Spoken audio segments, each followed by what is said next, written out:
Good evening from Washington. I'm Larry O'Connor. You know, at Joe Biden's State of the Union disaster earlier this week, we heard a whole lot of happy talk about bipartisanship. Remember? One of the most partisan, divisive Democrats of the last 5 decades stood in front of the American people and pretended to actually have respect for Republicans. He pretended that he would gladly work with people across the aisle who were interested in setting aside partisan differences and actually doing the good work that would help the American people. Remember? You know, we're often told that Democrats and Republicans can't work together. But over the past 2 years, we've proved the cynics and naysayers wrong. Yes, we disagreed plenty. And yes, there were times when Democrats went alone. But time and again, Democrats and Republicans came together. And to my Republican friends, if we could work together the last Congress, there's no reason we can't work together and find consensus on important things in this Congress as well. How much Botox are they shooting into that guy? I mean, seriously, his forehead, he used to have lines on his forehead. He had so many lines on his forehead, it looked like a mirror on Hunter Biden's coffee table. It's a cocaine reference. Of course, we know that all of that you just heard is a lie. It's a sham. It's a fraud. Joe Biden has never hesitated at any opportunity to divide our country along partisan and racial lines throughout his entire 50-year career in Washington. However, yesterday in the House of Representatives, something truly remarkable happened, almost miraculous. You want some bipartisanship? We had an incredible show of bipartisan agreement on a bill that brought 31 Democrats across the aisle to vote with the Republican majority.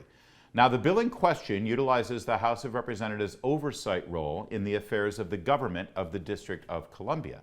That government, dominated by Democrats, recently rewrote their criminal code governing the metropolis that surrounds the federal corridor of government buildings where the nation's business is done.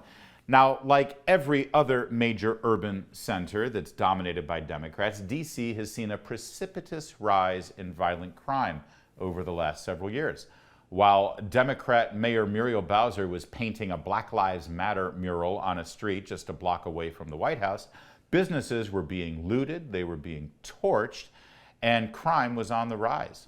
We had calls of criminal justice reform, defund the police, no justice, no peace. It all acted as a prelude to a very dramatic increase in homicides, assaults, rapes, and carjackings.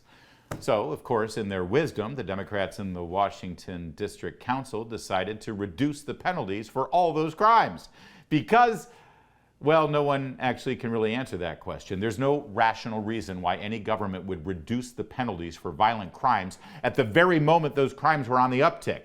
You have to have an advanced degree in something incredibly stupid from a liberal arts university to rationalize such a moronic move. It was so moronic that Mayor Bowser even opposed it herself. She vetoed it, but that veto was overridden by the district council. So we have the Republicans in the House of Representatives, along with 31 Democrats and Democrat Mayor Muriel Bowser, all agreeing on the same thing. Can you imagine? That's bipartisanship. And the fact that a bipartisan coalition like that could pass the bill in the House suggests that a similar result is going to happen when the bill makes its way to the Senate. This means that Joe Biden finally has an opportunity to make good on all his lip service about bipartisanship. So, what's Biden going to do? Is he actually going to rise to his rhetoric, sign a bill into law that would actually represent Washington working together for the good of our country and for her citizens? Of course not. Biden's already said that he's going to veto the bill if it makes its way to his desk. And why? Well, like I previously said, Joe Biden will never miss an opportunity to divide the country along partisan lines and, well, also racial lines. And here, see, he's got a twofer, because the loudest voices opposing this reasonable bipartisan effort are claiming that it's really all about racism. Delegate Eleanor Holmes Norton, who represents Washington, D.C. as a non-voting member of the House, said this. By scheduling this vote, I can only conclude that the Republican leadership believes that D.C. residents, a majority of whom are black and brown, are either unworthy or incapable of governing themselves. There you go. And of course, Alexandria Ocasio-Cortez immediately jumped on board the everything is racist train. Take a look. You know, it is rich so rich to hear the other side discuss the sacred right of voting, discuss what our veterans and our service members fought for in the sacred right of voting, while defending and continuing to defend the disenfranchisement of American citizens in D.C. for their right to vote. They don't believe in statehood. They don't believe in the actual enfranchisement and voting rights for D.C. residents who are U.S. citizens, and yet they have the audacity and the gall to not just continue in that position and claim they believe in the sacred right to vote while denying that right to vote for an overwhelmingly black city. There you go. Had glasses, by the way. Glasses. She was playing the smart girl character there. Remember when she was doing the preacher thing the other day? She didn't have glasses on. Why does she need glasses now? But she didn't. She was playing a different character, see. But there it is. See, this is really all about disenfranchising black and brown voters in D.C. who elected those representatives who just encouraged more crime in the city. So if you're trying to actually keep the federal District of Columbia safe, you're really racist. Now, of course, all the reporters covering these two fine Democrats didn't seem to ask them the logical question. Are those 31 Democrat colleagues who also voted for this, are they white supremacists too? How about Mayor Bowser? Boy, what a racist she is, right? What other intriguing storyline behind this bipartisan vote in the House is this. One of the 31 Democrats voting with Republicans was Minnesota Congresswoman Angie Craig. Now, just hours before the liberal Democrat joined Republicans in repudiating her fellow Democrats in D.C. who are hell-bent on loosening penalties for violent criminals, the Congresswoman herself was assaulted by one of those very violent criminals.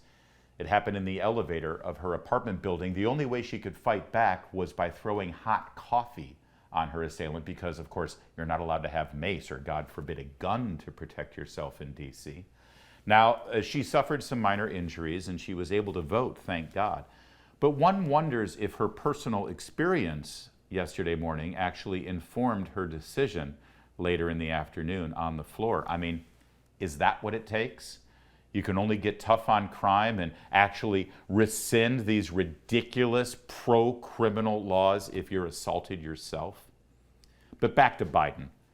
He loves to talk about bipartisanship when he can convince Susan Collins and Mitt Romney to vote for billions of dollars of deficit spending. But when it comes to actually doing something that will better the lives of every American city who wishes to visit their nation's capital, he retreats into the divisive partisan cave he's lived in for 5 decades. We don't expect more. I guess we shouldn't expect more, but can we please put to rest the lie that Joe Biden is a bipartisan moderate who's looking to reach across the aisle and work with his good friends, the reasonable Republicans, on some bipartisan measures, because he's got a bipartisan bill sitting on his desk right now, and he's going to veto it. Why? Well, because Republicans are racist. That's why, says Mr. Bipartisan. But see, this time, because of Joe Biden's divisive, hateful politics, innocent people are going to die in Washington, D.C. because their murderers were allowed to walk the streets by Joe Biden. There's more to come on O'Connor tonight. You're watching Salem News Channel.